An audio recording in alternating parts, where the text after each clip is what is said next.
as mentioned, and hopefully this will help to make it a little easier for everyone. I also was thinking that maybe we should push this off till 9:30 next Motzei Shabbos. It is very tight. I know it is tight for me. I see a thumbs up here. I hope that's preferred by many. Send me a text message here. You can all share your vote in the chat here. It's a very democratic process. And I'm happy to be accommodating in that regard. So let's get started. We are going to start now on the bottom of Kaf Aleph, Amud Aleph, and we're going to be finishing on the bottom of Kaf Beis, Amud Beis, blot and a half, as we did a blot and a half Thursday night, blot and a half tonight, and hopefully that will ease for your schedules, and it certainly made it a little easier for mine. Mirza Hashem on Thursdays and Saturday nights, that will help us to keep the pace. Baruch Hashem, tonight we're going to start learning Kimat all of the Chanukah Gemaras, which is a material that is relevant to us, not for many months. By then, Amir Hashem will be back in our shuls and we'll be celebrating accordingly. And the Gemara here makes the jump from what we learned about our Mishnayos as it relates to candles and wicks that are viable or not viable for the and then in turn ask the question of applicability to the world of so let's get started with that. The Gemara, bottom of Daf Kaf Aleph Amud Aleph, 3 lines from the bottom. Amar Rav Huna made a statement. That which the Chachamim said, oils which cannot be used for Shabbos, the halacha is ein madlikin behen b'Chanukah bein b'Shabbos bein b'chol. We're going to see 3 different shitas, and this is shita number 1. Shita number 1 is us. If you don't mind, I'm just going to mute you. There's just some background noise. I apologize. And I'll allow you to unmute yourselves. There's just, there you go. Just some background noise. I want to make sure everyone can hear okay. So this is the first of 3 shitas. The first shita here says that the wicks and oils which are not allowed to be used on Shabbos, they are also not allowed to be used on Chanukah, bein b'Shabbos, bein b'chol. This is true by weekdays and by Shabbos. And here the Gemara is going to qualify this as follows. Amar Rava, my time of the Rav Huna. Why is it that Rav Huna said that you are not allowed? Why is it that Rav Huna said that you're not allowed to use these oils and wicks both on Shabbos and on Chol? For all of the upcoming 3 responses, this will be the svara one way or the other, and that is as follows: Kasavar, my time of the Rav Huna. Kasavar kavsa zakukla umuter lihishtamesh laora. Kavsa zakukla is the following din. Kavsa, if the Chanukah candles blow out, zakukla, you will be obligated to relight them. Take a look at Rashi, 5 lines from the bottom. Kavsa ner Chanukah, zakukla l'sakna. If the fire gets blown out, the neiros Chanukah go out. You're obligated to relight them. Hilkach, therefore, tzarich lechatchila la'asos yafe. You need to make them of good wicks, of good oils, and therefore the ones by Perek Bama Malikin are not considered viable options, because what's the halachic concern? Dilma pasha v'lo mesakim la. Maybe you won't relight them. So when we say kavsa zakukla, that helps us understand the weekday din. Because we're concerned that you may be poshea with the mitzvah of Chanukah, so therefore we cannot use bad oils. Continues the Gemara, umuter lihishtamesh laora. And as it relates to Hilchos Shabbos, we are, as it relates to Hilchos Shabbos / Chanukah, the Chanukah candles on Shabbos, you're allowed to use those lights on Shabbos. Therefore, says Rashi on the bottom, Hilkach b'Shabbos aser shemayata l'tzorach tashmish. So that's the shita of Rav Huna, that the wicks and oils that are not allowed in Perek Bama Malikin are not allowed on Chanukah, bein b'chol, bein b'Shabbos, because during the weekday it's kavsa zakukla, we're afraid you won't relight, and on Shabbos because of shemayata, since it's mutter to use the lights, we're just concerned that you may end up tilting the light. Next shita. Last line. He takes a split approach. He says you're allowed to light them during the week, but maintains Rav Huna's stringencies in regards to Shabbos. Why does he say what he says? Kasavar, he is of the opinion, Kavsa, turning to the top of the next page, Kavsa ein zakukla. If the fire goes out by Neiros Chanukah, you light a candle and the Chanukah goes out. He says you're already yotzei the mitzvah. You don't have to light it again. And therefore, he's more lenient by the weekday. We're not concerned about being poshea, that you won't fulfill the mitzvah of Hadlakas Neiros. You already fulfilled the mitzvah of Hadlakas Neiros, because he holds Kavsa ein zakukla, that if the Chanukah candles blow out, there is no need to relight them.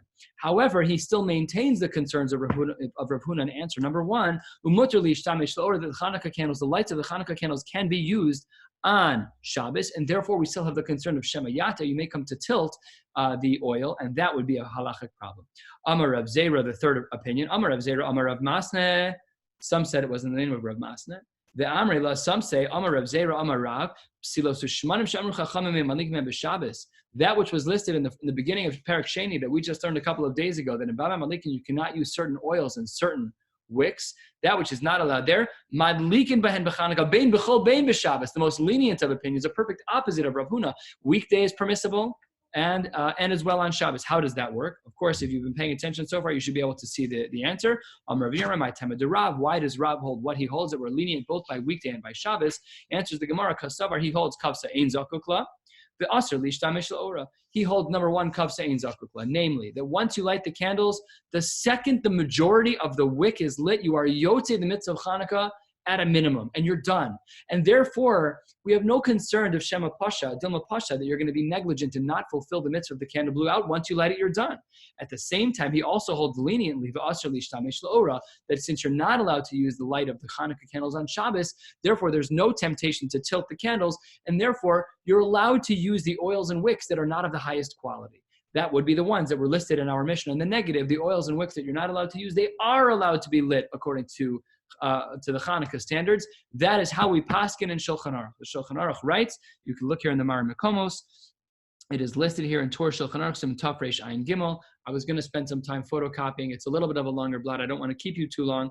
Lamaisa, we paskin like this shita. Therefore, if a person lights their candles and they get blown out, you do not need to relight them. However, the Raman Shulchan Aruch writes that if you want to relight them, l'chumra, you're allowed to, but you're not allowed to make a bracha anymore. Why aren't you allowed to make a bracha? Because you already did the mitzvah. You can't make the same mitzvah twice. It's done already. It's like putting on your tefillin and then you feel like saying the bracha again while you're still wearing them. You were yotze already. It doesn't make a difference. So therefore, halacha l'maisa, we paskin this way. One who has lit the candles and they blew out, there's no need to relight them, provided that it was at the earliest minimum time. We'll discuss that at some point. Okay, and we paskin like Rab. Says the Gemara, Amruha Rabbanan Kame de Abaye. Some rabbis came before Abaye, and it was Mishmei de Rav Yirmiyah, and they said in the name of Rav Yirmiyah, this din of Rab, velo kibla, and he didn't accept this din. Fine.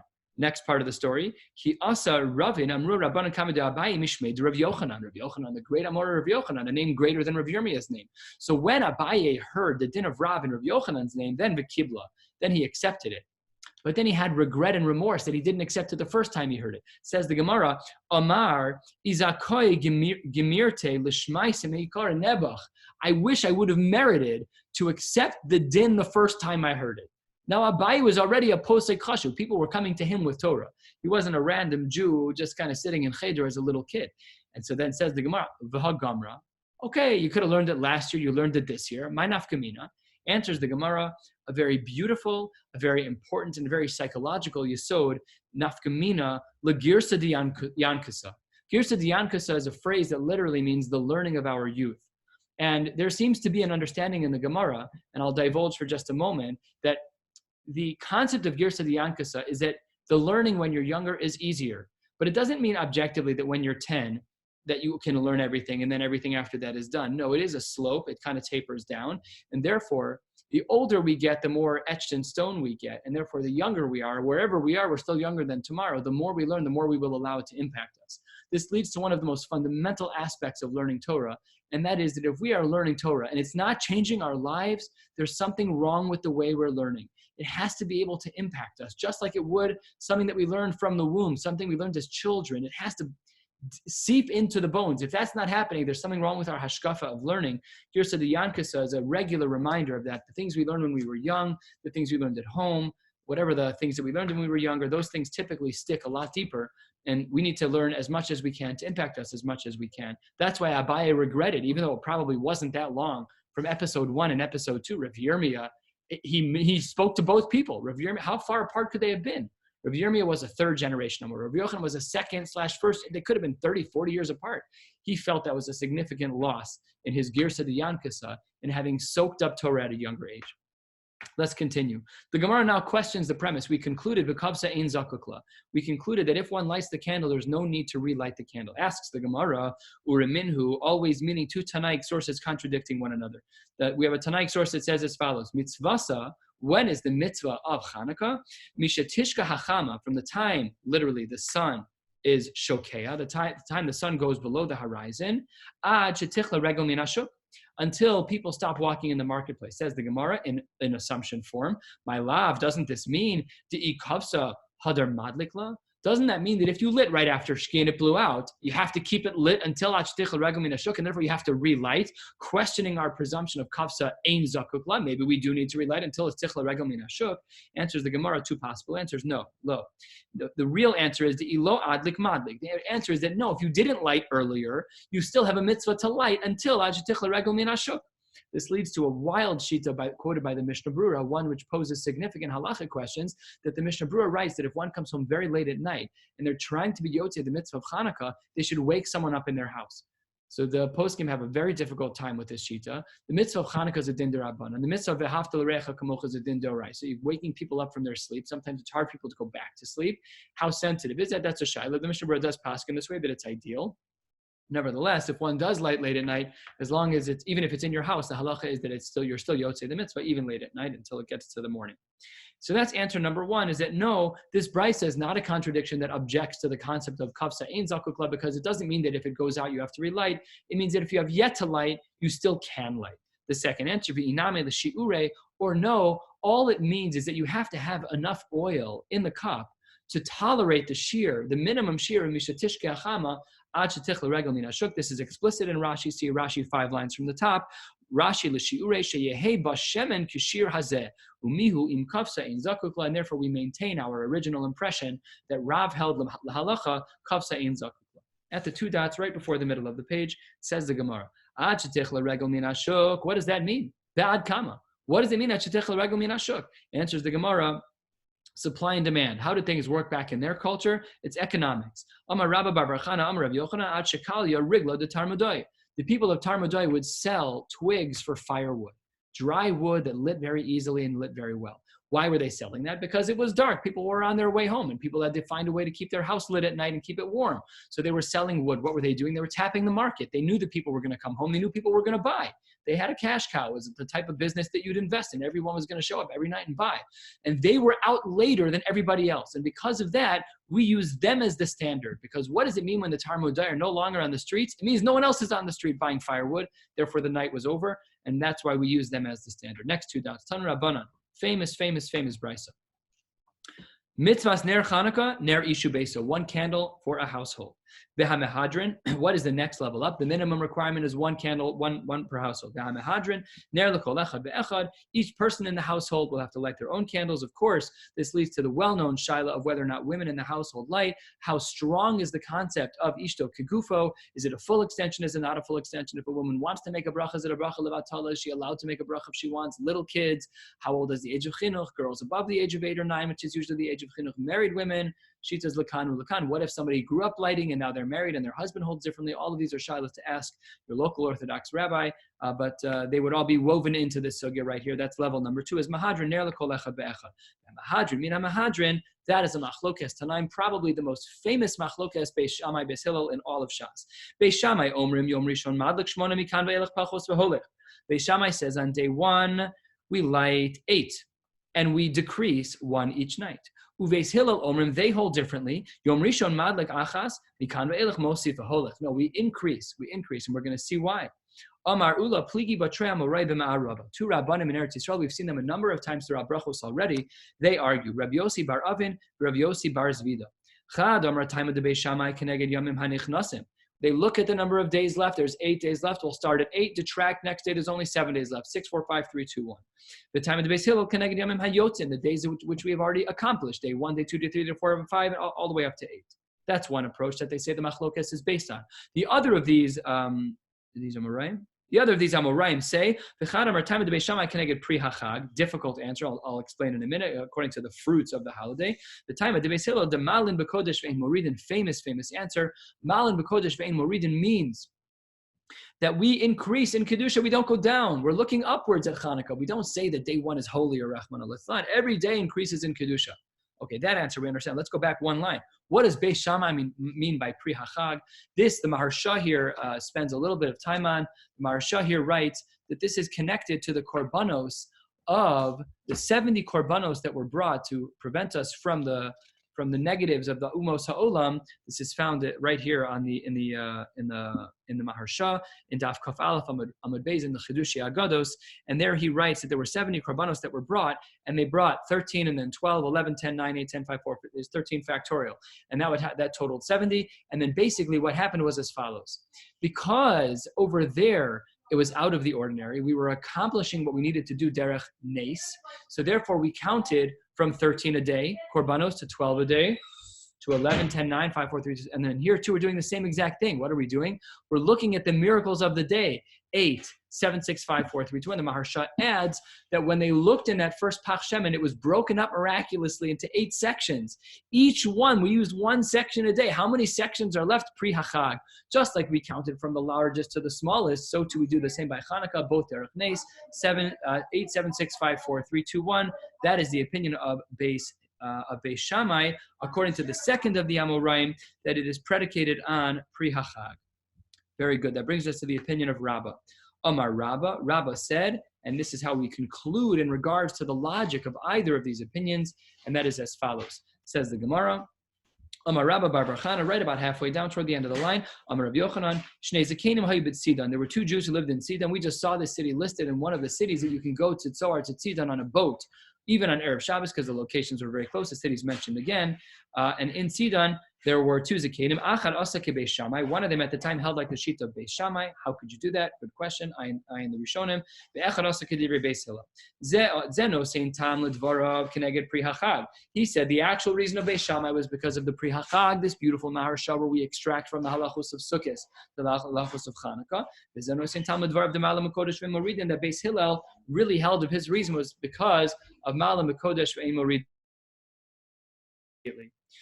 So then the Gemara starts off with a Brisa Tanu Rabban, and the rabbis taught us some various halachos in regards to Chanukah.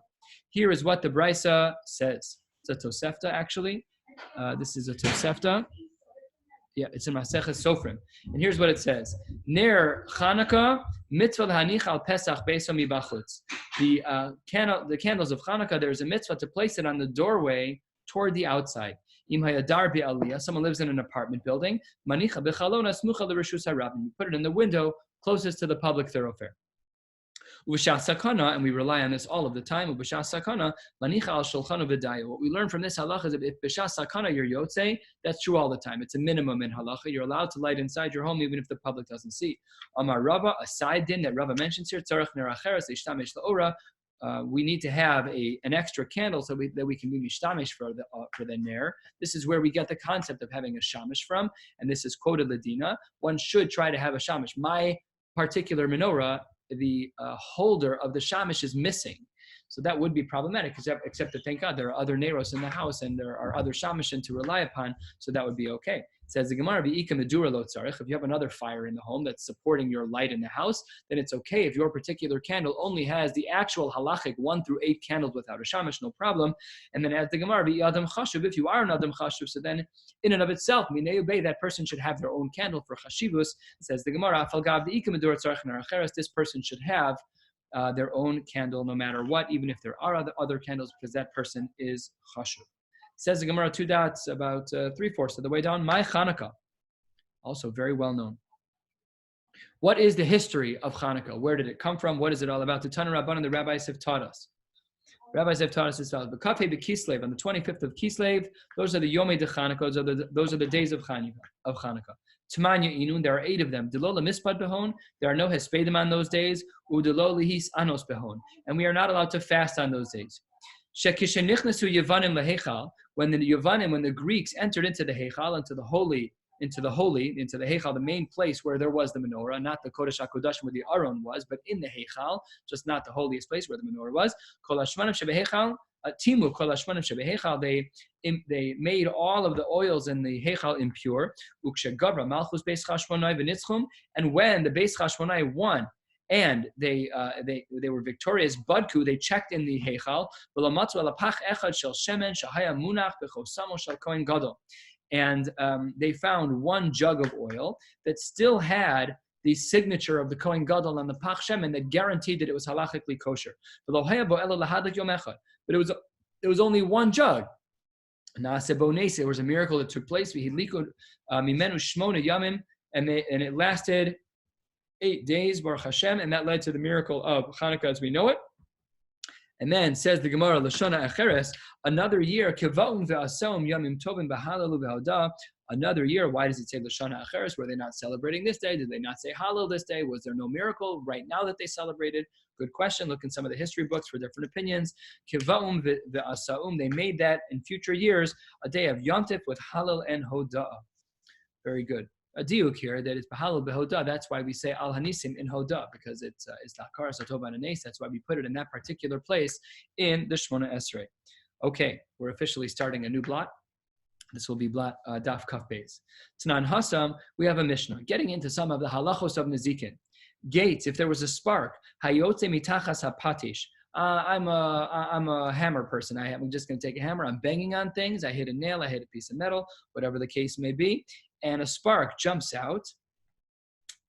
It goes out and it causes damage. Halacha is chayev. It's my responsibility. I will be held accountable. However, gamal, if there's a camel, shata'un pishtan, it's carrying a load on its back of flax.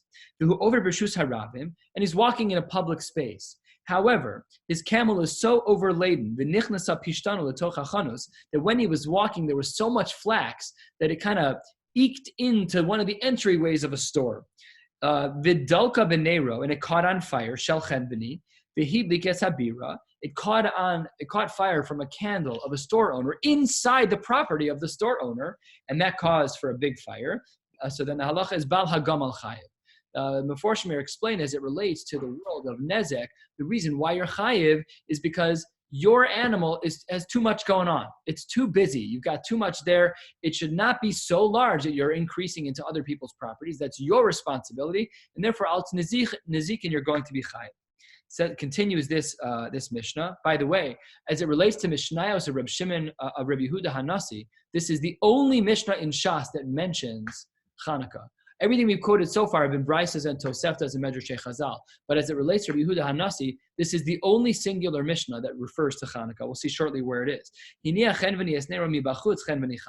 If the store owner had a candle outside the store, and that's how the flax on the camel caught, so then that's on him. That's not a problem. That's on the chenveni, that's on the store owner. However, and here's our singular reference in all of Shas Mishnayos, Rabbi Yehuda Omer, the Ner Chanukah Pater, that as it relates to Ner Chanukah, if the reason why the candle was outside of his store was because of Chanukah, he had a halachic burden to put that there. So then we would say that the store owner's Pater, everyone's Pater in this case. The Baal Chenveni, the Chenveni is Pater, the store owner's Pater, and as well is the Baal Hagama.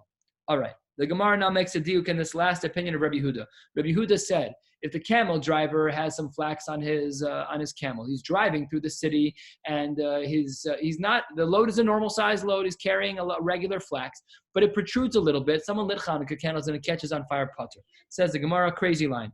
Amar Ravina mishum de Rabba. What do we see?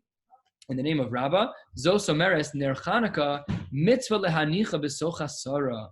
What do we infer from here? A difficult inference, I would have thought.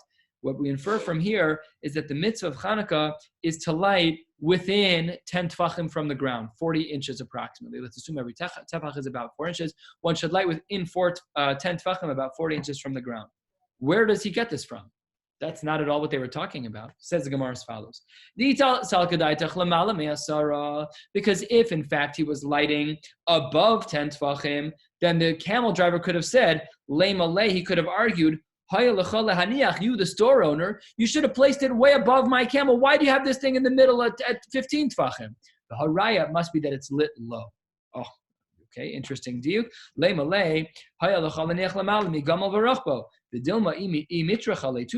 And if in fact we would have made such a burden to make the candles all the way up there that high, he'd have to get a ladder to climb up there. That would have been a problem, and therefore he may not have fulfilled the mitzvah of Hanukkah. Therefore, we know it must have been below 10 tefachim. Someone just wrote in a question. I just want to read it quickly. Hold on one second. Why wouldn't the camel driver have been chayav on Hanukkah? Shouldn't he have been more careful during the holiday? What if also he destroyed the shop? This would have been a good question.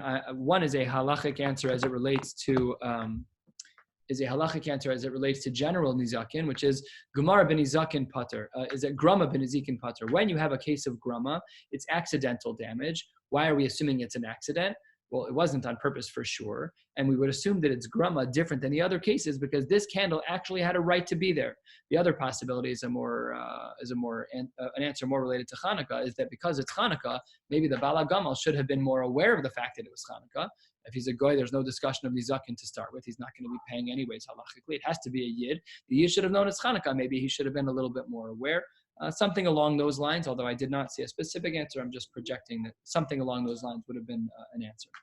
So right now we're at the very bottom line of Daf Kafala from the Beis, and the Gemara starts again with the two dots.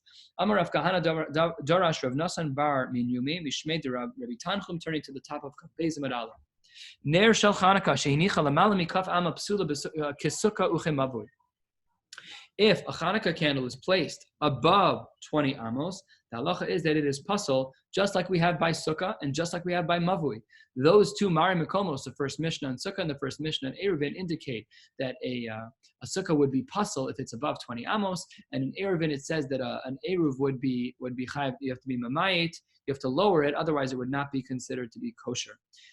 Two dots again. The Amar Rav Kahana Darash Rav Nasan Bar Min Yomi Mishmei Rav Tanchum, same person quoted again. Mai dichsi v'habor reik ein bo mayim. This is, of course, the story of the brothers where they threw Yosef into the pit. What does it mean that the pit was empty and there was no water? Mimashma shenemar v'habor reik. Once the pasuk says that the pit was empty, eini yodea she'ein bo mayim. Doesn't empty mean empty? Why does empty mean water? So says the Gemara, Ela ma talmud lomar ein bo mayim. What does it mean that there was no water? Mayim ein bo aval nechashim ve'akravim yesh bo. The diuk is that there was that mayim ein bo, there was no water. However, there were nechashim ve'akravim. Now, what is this doing here? Why are we talking about this bichlal? So some of the Meforshim write, because the pit must have been greater than 20 amos deep, just like our conversation. Why must it be that the pit was greater than 20 amos deep? Because otherwise they would have seen the nechashim and akrabim. It must be that it was out of their reasonable sight. That's what the Gemara writes in Maseches Sukkah in the beginning, that the reason why 20, this is the first answer the Gemara there gives, the reason why it's 20 amos is the lo shalta be'ena, that one is not normally looking that high above 20 amos to lo shalta be'ena, and therefore the other brothers did not see that this was that there were nachashim ve'akrabim at the bottom of the pit. Two dots yet again. It is a mitzvah to take the ner Chanukah and to put it close within a tefach of the opening. Where exactly would they put the Chanukah candles? Rav Acha Barei de Rava Amar Miyamin. We put it on the right side with the mezuzah, and the one that we paskin like, of course, Rav Shmuel Midifti Amar Mismo. We should put it on the left. The Hilchas Mismo. The halacha is that we put it on the left side. Kadesh Ner Chanukah Mismo mezuzah Miyamin. Of course, very famous that on Hanukkah, where people do put their mezuzahs by their door, they should put it on their left side to be mesuba b'mitzvos, so that you have a mezuzah on the right and you have the ner Hanukkah on the left. Two dots, 1/4 of the way down. Amar Rav Yehuda, Amar Ravasi, Asr lahartzos mos keneged ner Hanukkah. A person is not allowed to take coins in their hand and check them against the ner Hanukkah. Is this a nickel? Is this a quarter? Is this a 5 shekel piece of 20 shekel? Whatever the case may be. Says the Gemara, Ki amrisa kamei de Shmuel, Amar li v'chi ner kedusha yeshba. Why? There's no inherent kedusha in the neiros. Why are you saying such a din? The Gemara retorts back, Maski Flor of Yosef, v'chidam kedusha yeshbo. When you shecht an animal, is there kedusha in the blood that drips out of the animal? Yet we have a mitzvah of kisui hadam. It's not about kedusha.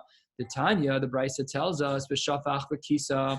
The pasuk says that after you do shchita and there's kisui hadam.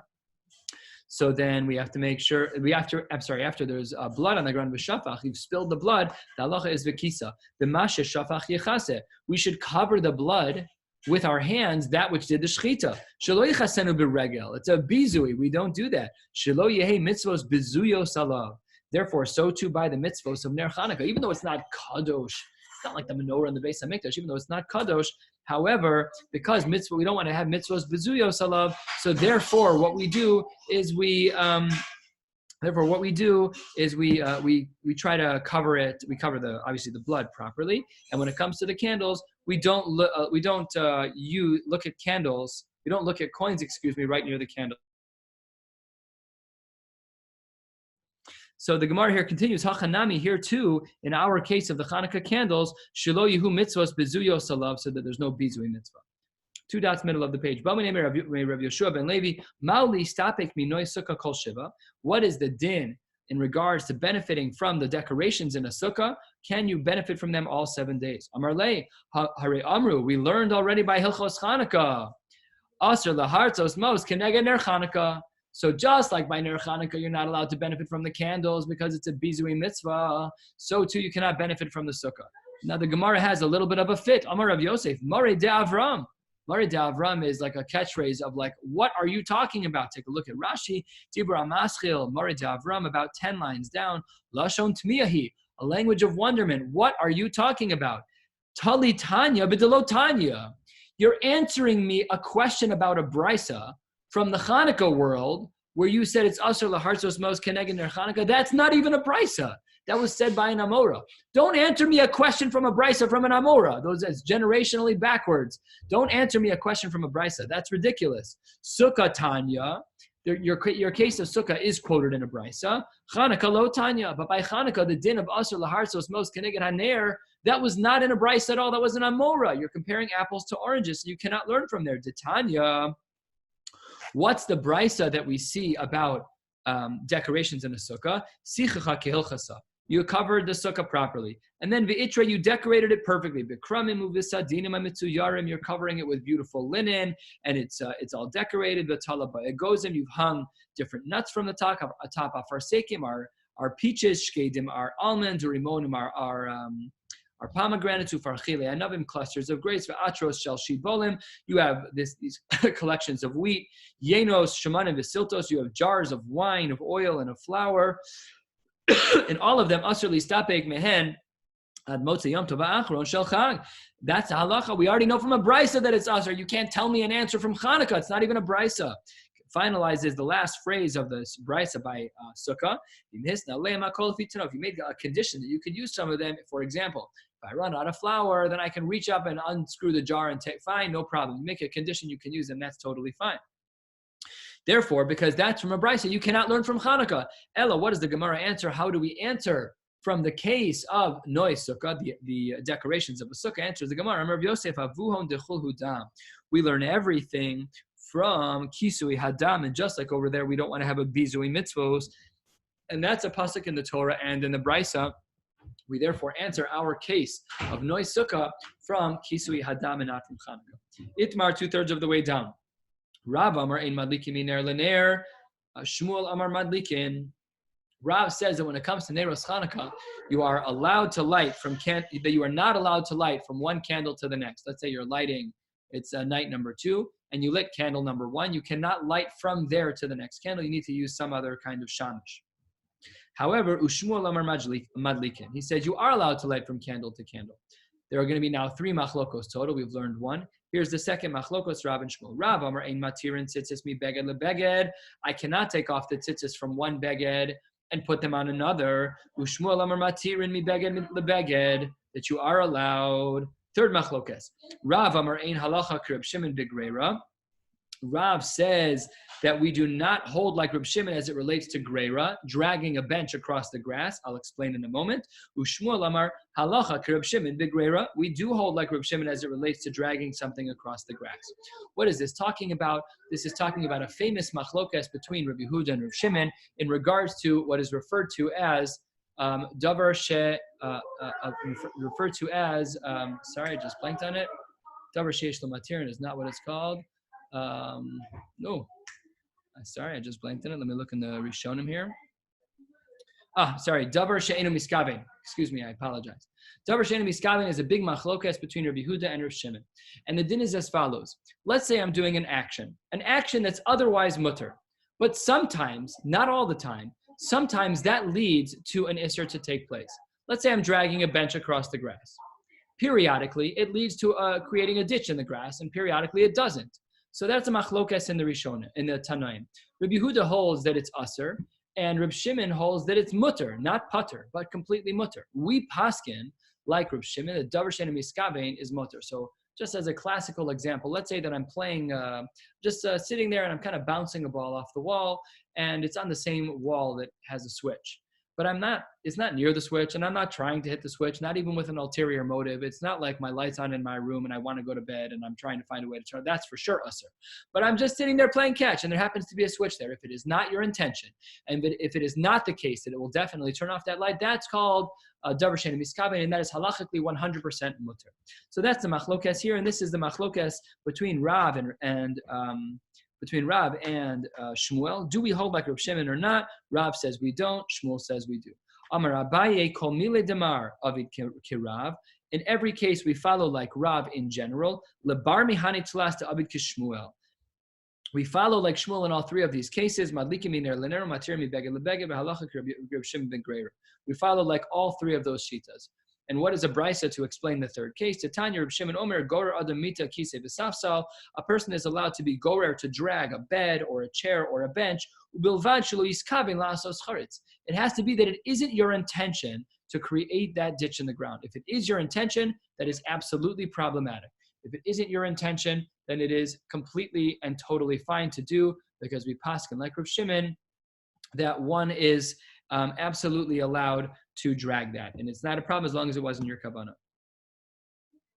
5 lines from the bottom.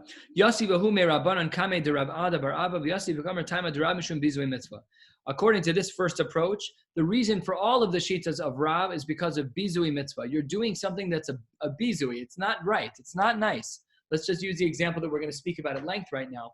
You're not allowed to light miner laner because it's a bizui mitzvah. It's a bizayon to light from candle number 1 to candle number 2. We'll see shortly that's talking about using a match or using a kisame, a stick. Amar lehu lo tatzisu le. Do not listen to this opinion. That is not why Rav holds that it's asur lahadlik miner laner, that when it comes to Hanukkah, you cannot light candle number 1 to candle number 2. Rather, tamei dera mishum de kamakchish mitzvah. It reduces the mitzvah. It takes away from it. It's not a bizayon in that it is what you're doing looks bad. It's degrading. It's a makrish. It makes it look less. The flame is lower when you transfer from one to the next. And we're going to now use this as your classical chakira. Mai beinahu. What is the difference between bizui mitzvah and hakchoshas mitzvah? Says the Gemara. Ika beinahu de kamadlik mishraga l'shraga. Let's say that I'm lighting from candle number 1 to candle number 2 without a twig, without a match, without a kisame. So I have 2 candles just like this. Here's my first one. I light it, and instead of taking the twig, I lean over candle number 1 and light candle number 2. That's the nafkamina. Man de amar mishum bizui mitzvah. The one who says that it's a bizui mitzvah, it's only a bizu if you use a stick in the middle. So I have candle number 1. I'm using a twig to transfer, but the twig has nothing to do with Neiros Chanukah. It's just transferring the fire. So then mishraga l'shraga madlik, because I'm lighting directly, no problem. That's perfectly permissible. However, man damar mishum akushe mitzvah mishraga l'shraga nami aser. He would still hold that it's aser because the flame flickers and it gets lower. There's a risk of it even going out a little bit. So then that second opinion would say that still that would not be allowed because it's akushe mitzvah. Masiv Rav Avia. Rav Avia asks a kasha on this. We take out the words sela, shell, according to the Meforshim, and we turn to the top of Daf Kaf Beis, Amud Beis. Another 8 to 10 minutes or so, and we'll be able to wrap up for tonight. And here's an example. Meiser Sheni, Ein Shoklin Kenegdo Dinare Zahav. Let's say that I have a scale. It's a 2-sided scale, and I need to measure out my Meiser Sheni to figure out how much it weighs so I can be podeh its value onto coins to take it to Shalayim to eat. So Meiser Sheni, you're not allowed to put the Meiser Sheni on one side and use Dinare Zahav on another to see how much it weighs. Ve'afilu lechalel alav Meiser Sheni acher. Even for other valuable purposes, you're still not allowed to do it. Now, Iamris, if you say, Ki pligi Rav Shmuel miner lener, aval bekinsa asar Shmuel, that really when Rav and Shmuel are arguing is without a kinsa, without a twig. But if they're arguing with a twig about bekinsa asar Shmuel, then halote havi tiyufta. So then that makes perfect sense. Ela yamris bekinsa, if you say that their machlokas is with a twig, then that doesn't work because ela yamris bekinsa nami shari hate havi tiyufta. If you say that it's permissible with a twig, that does not work according to this because this brisa says there can be no middleman. You cannot measure against anything else like the dinar zahav, which is equivalent to the kinta, to the twig, and that would be a tiyufta. Answers the Gemara. How would we then understand the shita of Shmuel? And the Gemara answers, Amar Rabba No. We would understand Shmuel in a very simple way. In general, the kinsa is not the problem. In general, what the problem is local to here, which is that by Meiser Sheni, we're afraid you're going to make a mistake, and in your measuring incorrectly, you're going to be mafik lahu, something that is truma to chulin, and that's a major problem that you're not allowed to do. Therefore, you cannot use a middleman in the measuring. But yes, had it been that we were discussing the twig, that would be fine. Next question the Gemara raises, 8 to 10 lines down, Masiv Rav Sheshes. We know that outside of the paroches, you're in the Kodesh, but not the Kodesh HaKodashim. That's where we set up the candles in the menorah. Says the Gemara, why are we lighting the menorah? It's not for light. All 40 years, all 40 years, all 40 years, we were totally fine. HaKadosh Baruch Hu gave us light. So it must be Ela Edus. It must be that it's only for testimony, like the pasuk says, the paroches ha'edus ya'aroch. We should do it there. My Edus, what is the testimony that's given? It's a testimony of Nes. Amar Rav, Zoner Ma'aravi, the westernmost light of the menorah in the Heichal, Shenosin Bashem and Kimidas Chavroseha. It has the same amount of oil as all of the other 6 branches that were on the menorah in the Mikdash. Umimena Hayamadlik. It was the first one that was lit, this western light. Uvahaya Masayim. It had the same amount of oil, but it was always the last one to go out. And what must be the case here? The candles, the wicks weren't long enough to light. Let's say you had your 7. 1, 2, 3, 4, 5, 6, 7. You can't take the wick from the western one and light the last one. The wick's not that long. So what must we see? We see from that brisa that it must be that there was a twig to light from the first of the candles in the Mikdash to all the ones that the wick couldn't reach to. Maybe it could reach the first one. Maybe it could reach the second one. But in the Mikdash, of the candelabra of 7 of our menorah, there's no way that the wick was long enough to light to 7.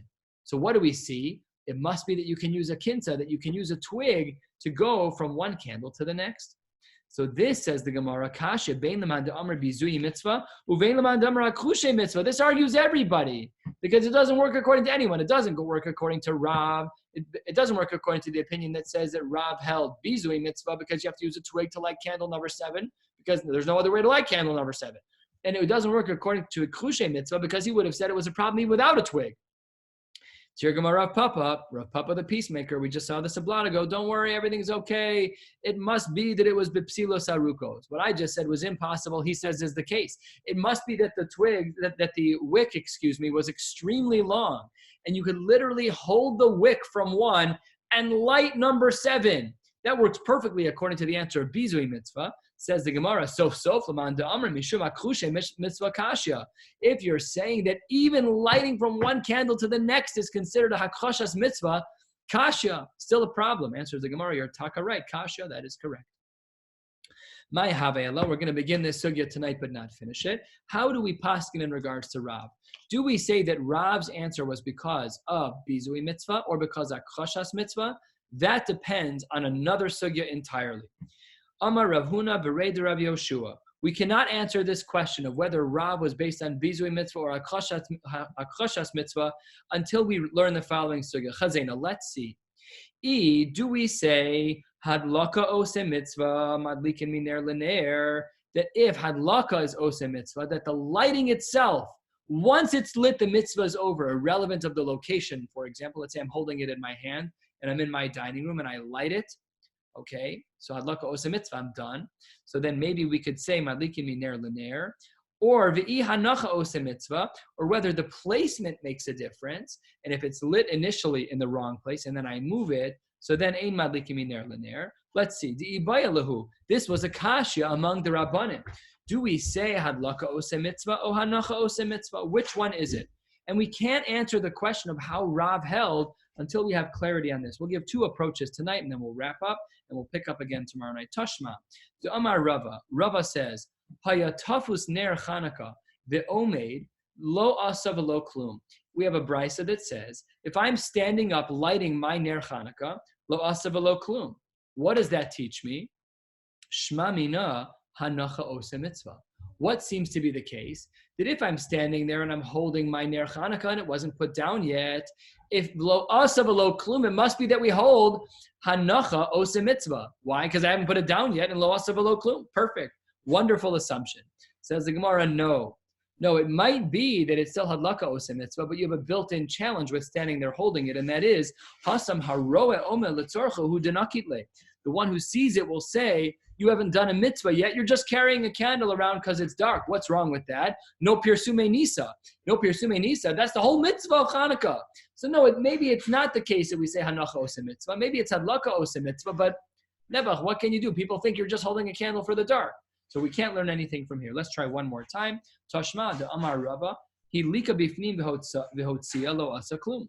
If you light it inside and then move it outside, so then the halacha is you're not yotzei at all, lo asa klum. If you say that really we hold on the side of the chakir the hadlaka is ose mitzvah, so then bimkomo bo'inan, it needs to be in the right place. Hadlaka bimkomo bo'inan mishum hachi lo asa lo klum. Then the reason why the Brisa says that you did nothing is because you're in the wrong location. If you want to say that hanacha ose mitzvah, then I understand this Brisa perfectly, because you haven't put it down yet. You lit it in the wrong place and you're trying to move it, you're not yotze. Perfectly understood. Why would the Brisa say lo asa v'lo klum? Hasam answers the Gemara, Hasam nami haroeh hu omer letzarcha hu de'adlaka.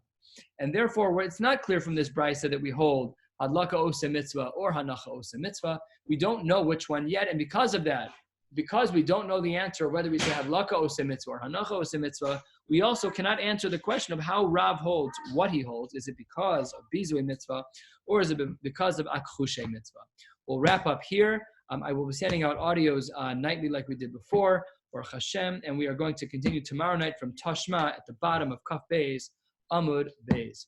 Wishing you all a beautiful night. Good night. Yeshkach. Good luck. Almost finished it off. Almost. Close enough. I'll give it to him. Jeff's happy now. What is that? 7 words? 1, 2, 3, 4, 5, 6, 7. You are insatiable. That's 7 letters. We give it. That's the top. Yeshkach, Phil. Shas will finish on the same day. So you said. Have a good night, everybody. Take care. Good luck. Good luck.